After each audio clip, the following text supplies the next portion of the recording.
অবিভক্ত গোৱালপাৰা জিলা ৰাজনৈতিকভাৱে আমি কিমান শক্তিশালী সি ডাঙৰ কথা নহয়।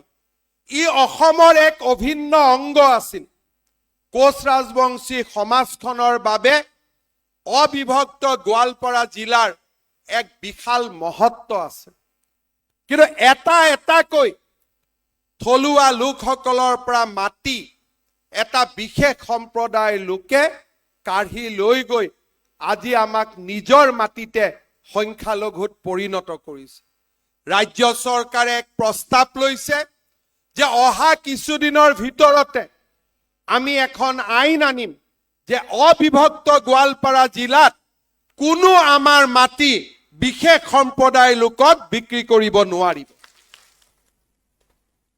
জনজাতীয় লোক, অনুসূচিত জাতিৰ লোক, অন্যান্য পিছপৰা সম্প্ৰদায়ৰ লোকৰ মাজত যিখিনি মাটি বাচি আছে, এই মাটিখিনি আমি আৰু ট্ৰান্সফাৰ হ'বৰ কাৰণে দিব নোৱাৰো।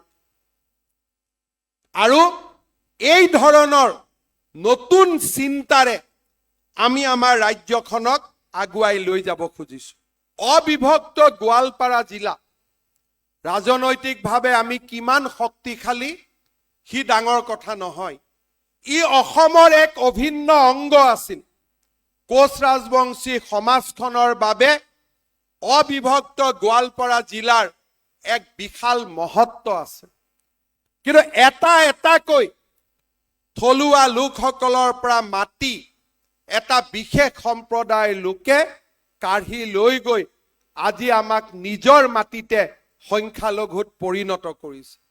ৰাজ্য চৰকাৰে এক প্ৰস্তাৱ লৈছে যে অহা কিছুদিনৰ ভিতৰতে আমি এখন আইন আনিম যে অবিভক্ত গোৱালপাৰা জিলাত কোনো আমাৰ মাটি বিশেষ সম্প্ৰদায়ৰ লোকক বিক্ৰী কৰিব নোৱাৰিব। জনজাতীয় লোক, অনুসূচিত জাতিৰ লোক, অন্যান্য পিছপৰা সম্প্ৰদায়ৰ লোকৰ মাজত যিখিনি মাটি বাচি আছে, এই মাটিখিনি আমি আৰু ট্ৰান্সফাৰ হ'বৰ কাৰণে দিব নোৱাৰো। আৰু এই ধৰণৰ নতুন চিন্তাৰে আমি আমাৰ ৰাজ্যখনক আগুৱাই লৈ যাব খুজিছো। অবিভক্ত গোৱালপাৰা জিলা ৰাজনৈতিকভাৱে আমি কিমান শক্তিশালী সি ডাঙৰ কথা নহয়। ই অসমৰ এক অভিন্ন অংগ আছিল। কোচ ৰাজবংশী সমাজখনৰ বাবে অবিভক্ত গোৱালপাৰা জিলাৰ এক বিশাল মহত্ব আছে।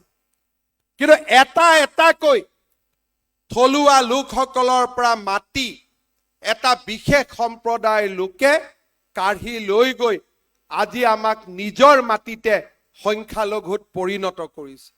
ৰাজ্য চৰকাৰে এক প্ৰস্তাৱ লৈছে যে অহা কিছুদিনৰ ভিতৰতে আমি এখন আইন আনিম যে অবিভক্ত গোৱালপাৰা জিলাত কোনো আমাৰ মাটি বিশেষ সম্প্ৰদায়ৰ লোকক বিক্ৰী কৰিব নোৱাৰিব।